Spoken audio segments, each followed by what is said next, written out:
15 अगस्त 1947 ने हमें political freedom दी, लेकिन 2025 में असली सवाल ये है, क्या हमें फाइनेंशियल फ्रीडम हासिल है? Welcome back to another episode of money matters podcast by Ya markets.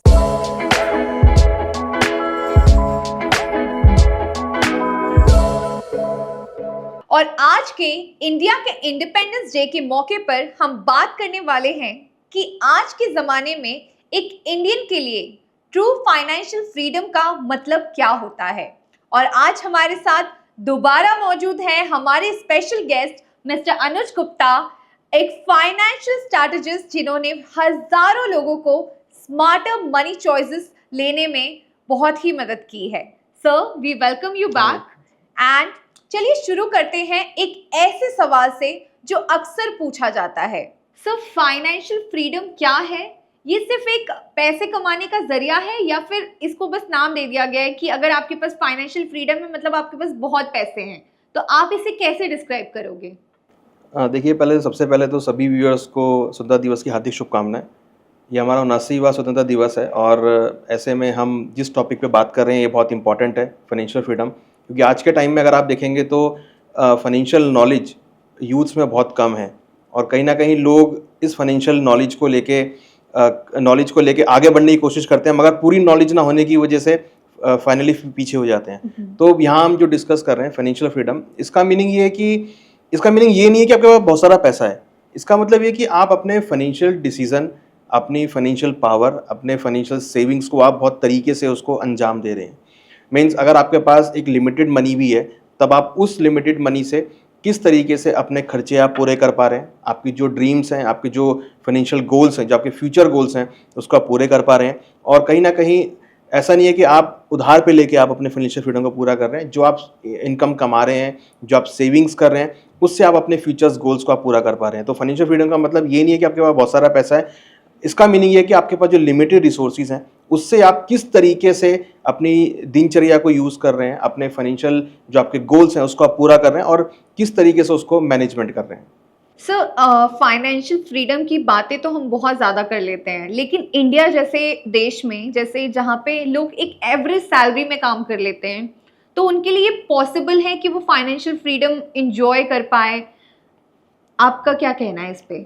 देखिए, बिल्कुल भारत जैसे देश में जहाँ पर लोगों की इनकम कम होती है या जिनकी काफ़ी हाई इनकम है, मीन्स अगर हम बोले तो हायर इनकम और लोअर इनकम में काफ़ी गैप है। तो ऐसे में जो लोअर इनकम लोग हैं या जो दिहाड़ी मजदूर हम बोलते हैं, या फिर जो ऐसे लोग हैं जो डेली की इनकम वेजेस लेते हैं, उनको किस तरीके से करना चाहिए। तो यहाँ पर आप देखेंगे तो भारत के अंदर ऐसे बहुत सारे विकल्प हैं जहाँ पर वो सेविंग्स करके, इन्वेस्टमेंट करके अपनी फाइनेंशियल फ्रीडम को पूरा कर सकते हैं। तो कहीं ना कहीं अगर आप देखेंगे तो आज के टाइम में अगर आप देखेंगे तो 250 रुपये से भी आप अपनी SIP स्टार्ट कर सकते हैं। सिप एक ऐसा प्रोडक्ट है जिसको आप इन्वेस्टमेंट करके आप अपनी एक लंबी अवधि के लिए आप एक इनकम जनरेट कर सकते हैं। उसके साथ साथ हमने देखा है कि गोल्ड एक ऐसा प्रोडक्ट है जिसको आप इन्वेस्टमेंट करके आप बहुत छोटी क्वांटिटी में गोल्ड ETF के थ्रू आप इन्वेस्टमेंट कर सकते हैं।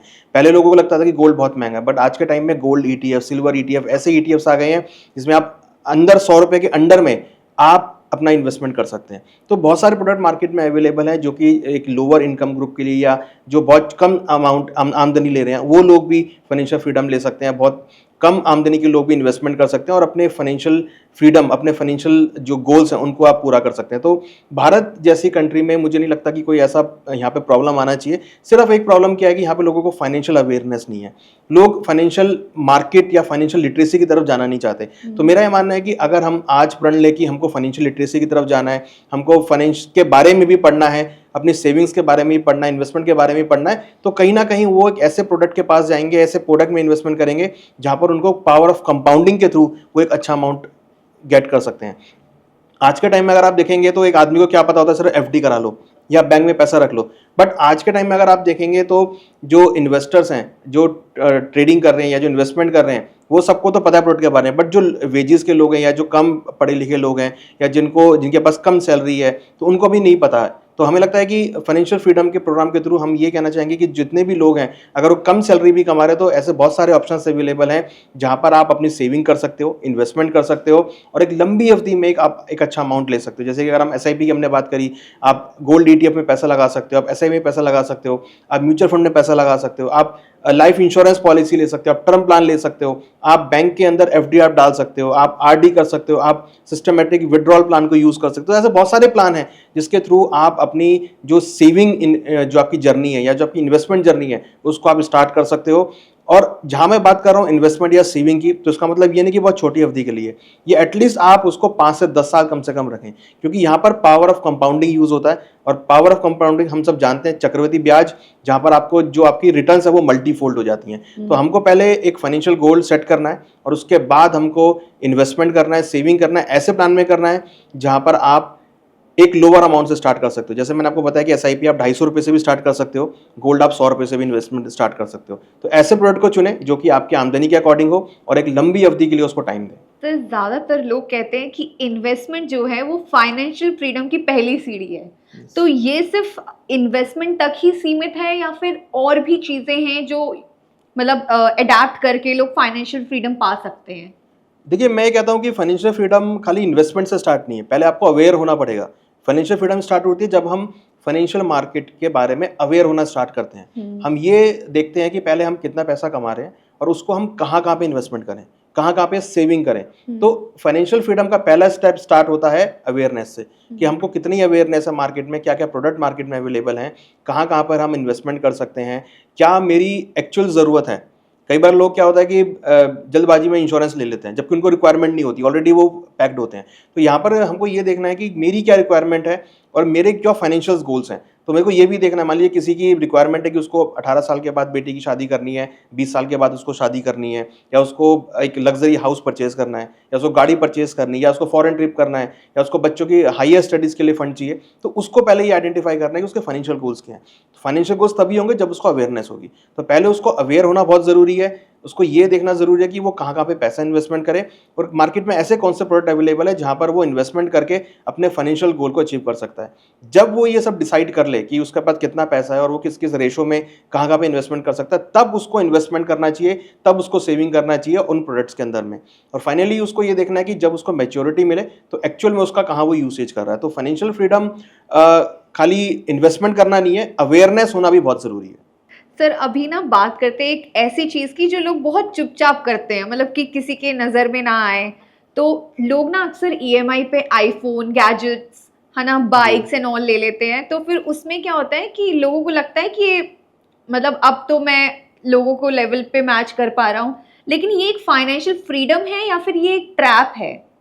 देखिए, ईएमआई हमेशा ट्रैप होता है, क्योंकि ईएमआई पे अगर आप कुछ चीज़ ले रहे हैं तो आप उस पर इंटरेस्ट भी पे कर रहे हैं। तो सपोज अगर कोई चीज़ 100 रुपये की है तो आप ईएमआई के थ्रू लेंगे तो आपको उसमें 118 रुपये देने पड़ेंगे, 18% इंटरेस्ट के हिसाब से। तो ये ट्रैप है जहाँ पर आप एक्चुअल चीज़ की कॉस्ट आप ज़्यादा दे रहे हैं। तो मैं तो ये कहता हूँ कि अगर आपको कोई चीज़ परचेज करनी है तो आप उतनी चीज़ परचेज करें जितनी आपकी जेब में पैसा है, या फिर अगर आप उस चीज़ को 3 टाइम्स ले सकते हैं अपनी सैलरी के, अपनी इनकम के, तो आप उसको लीजिए। ईएमआई पे मेरे हिसाब से तो नहीं लेना चाहिए, क्योंकि मैं भी क्रेडिट कार्ड यूज़ नहीं करता हूँ, मैं भी आज तक कभी ईएमआई पे कुछ चीज़ नहीं ली है। तो मैं प्रेफर नहीं करता कि आप ईएमआई पे खाली अपने स्टेटस को शो करने के लिए आप ईएमआई पे चीज़ खरीदें। अगर रिक्वायरमेंट है तो आप ईएमआई पे लीजिए, अगर रिक्वायरमेंट नहीं है, खाली स्टेटस शो करने के लिए चाहिए, तो मुझे लगता है कि वो नहीं लेना चाहिए। ईएमआई पे सिर्फ वो चीज़ लेनी चाहिए जो आपको एक्चुअल रिक्वायरमेंट है। जैसे आपको अगर बच्चों की पढ़ाई के लिए लैपटॉप चाहिए, then you can purchase on EMI. आपको इलेक्ट्रॉनिक्स अप्लायंस चाहिए घर के लिए, तो आप उसको ले सकते हैं। बट आईफोन लेना, क्योंकि ये एक डेप्रिशिएटेड वैल्यू है, आज आप 1 लाख रुपए का आईफोन लेंगे, 2 दिन बाद वो आपको 70,000 का रह जाएगा।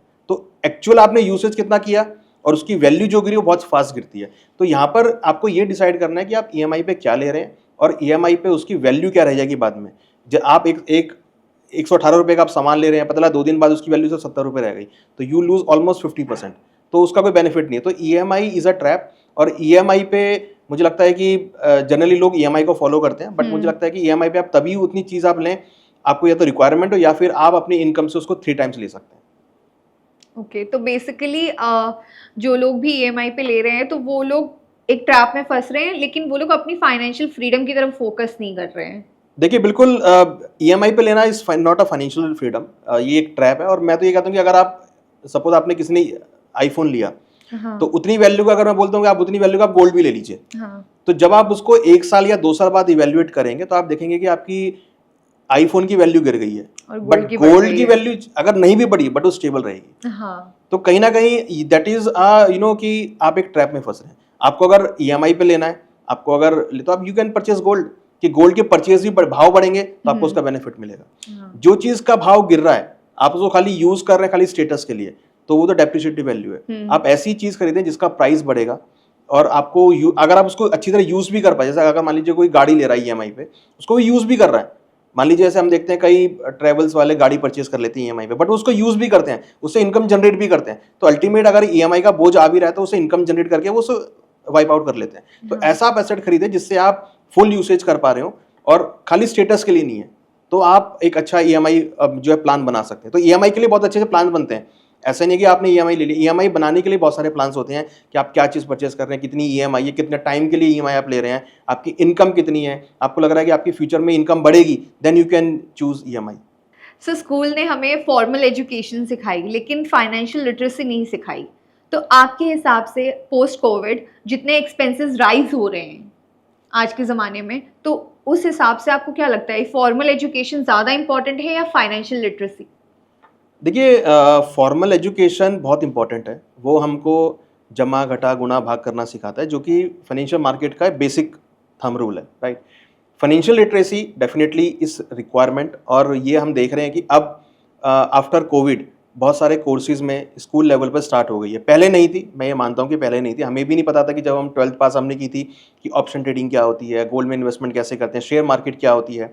हमने खाली उसका ऑडिट में हमने पढ़ा था उसको, बट उसके बाद हमने कभी उसको ऐसा नहीं देखा।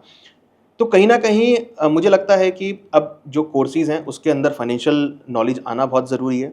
मेरे हिसाब से 10th क्लास में ही एक चैप्टर होना चाहिए कि फाइनेंशियल मार्केट के बारे में क्या क्या होता है, फाइनेंशियल के बारे में किस तरीके से आप इन्वेस्टमेंट कर सकते हो, क्या सेविंग कर सकते हो। तो ये जो प्रोडक्ट हैं ये मुझे लगता है कि बेसिक लेवल पर भी होने चाहिए, क्योंकि आज के मैं देख रहा हूँ कि आज के लोग जो बच्चे हैं, हमने देखा सेबी की स्टडी हमने देखी जिसमें उन्होंने बोला कि 90% लोगों ने लॉस किया है मार्केट में। हाँ। और हमने ये भी देखा कि उसमें जो एज है वो करीबन 25 से 30 साल के लोगों के बीच में। तो ये इंडिकेट करता है कि जो यंग ब्लड्स हैं they are more active in the financial market. तो फाइनेंशियल मार्केट में अगर वो एक्टिव हैं तो उनके पास नॉलेज की कमी है जिस वजह से वो लॉस ले रहे हैं। तो मुझे लगता है कि अगर हम बेसिक लेवल पर ही बच्चों को बता के चलें कि क्या इन्वेस्टमेंट होता है, किस तरीके से आपको इन्वेस्टमेंट करना है, क्या क्या प्रोडक्ट मार्केट में अवेलेबल होते हैं, क्योंकि आदमी तभी इन्वेस्टमेंट करता है जब उसको टैक्स भरना होता है। अगर हम बेसिक माने कि जब उस पर टैक्स का बटन आता है तो वो ढूंढता है कि मैं कहाँ पर अपना टैक्स सेविंग करने के लिए इन्वेस्टमेंट करूँ, तो उसके लिए वो टैक्स प्रोडक्ट सेविंग प्रोडक्ट ढूंढता है, तब जाके वो कुछ इन्वेस्टमेंट करना स्टार्ट करता है। बट मुझे ध्यान है वॉरेन बफेट ने कहा था कि उन्होंने एक बहुत बड़ी अपॉर्चुनिटी मिस करी है कि उन्होंने 13 साल से इन्वेस्टमेंट करना स्टार्ट किया। कि मीन्स उन्होंने 1 से लेकर 13 साल तक कुछ इन्वेस्टमेंट नहीं किया। तो हमें बच्चे को स्टार्टिंग से बताना चाहिए कि भाई इन्वेस्टमेंट का क्या यूज़ है। अगर आप इन्वेस्टमेंट कर रहे हो, अगर आप सेविंग कर रहे हो तो आप आगे चलकर उसको यूज़ कर सकते हो। हाँ। पहले मुझे ध्यान है पहले हम अगर बात करते पहले लोग गुल्लक में पैसा इकट्ठा करते थे, तो गुल्लक में पैसा इकट्ठा करना is a part of this investment, but उसको हम एक ब्रॉड लेवल पे नहीं ले जा पाए। अगर हम उसी चीज को बहुत बड़े लेवल पे लेके जाते तो कहीं ना कहीं आज भारत बहुत ज्यादा इन्वेस्टमेंट और सेविंग की तरफ होता, लोग लॉस नहीं बुक कर रहे होते। तो मुझे लगता है कि कहीं ना कहीं जो फाइनेंशियल अवेयरनेस है वो स्टार्टिंग से ही बच्चों को पता होना चाहिए और इनिशियल लेवल पे ही बच्चों को इसके बारे में, फाइनेंशियल अवेयरनेस के बारे में बताना चाहिए। तो बेसिकली अगर बच्चों को पहले से ही पता रहेगा तो वो अपने पेरेंट्स को भी एजुकेशन दे सकते हैं जहां वो लैक कर रहे हैं। Yes. बिकॉज बहुत से लोगों को लगता है कि नहीं इन्वेस्ट करके क्या करना, बहुत से एक्चुअली लोगों को पता ही नहीं है कि इन्वेस्टमेंट करना चाहिए। देखिए ये बहुत बड़ा मिथ, आपने बिल्कुल सही कहा कि लोग ये सोचते हैं कि इन्वेस्टमेंट क्यों करें या इन्वेस्टमेंट क्यों करना चाहिए। ये बहुत बड़ा मिथ है। इन्वेस्टमेंट करना चाहिए, इन्वेस्टमेंट सेविंग करनी चाहिए, और नहीं तो नहीं। अगर हम देखते हैं कई बार इसको हम बोलते हैं कि सडनली आपके पास कोई एक्सपेंस का बटन आ गया, राइट, तो वो एक अमाउंट आपके पास रखा होना चाहिए। आप खाली जनरली लोग क्या करते हैं एफडी में डाल देते हैं या आपने पोस्ट ऑफिस में डाल दिया, तो वो दैट इज इमरजेंसी फंड।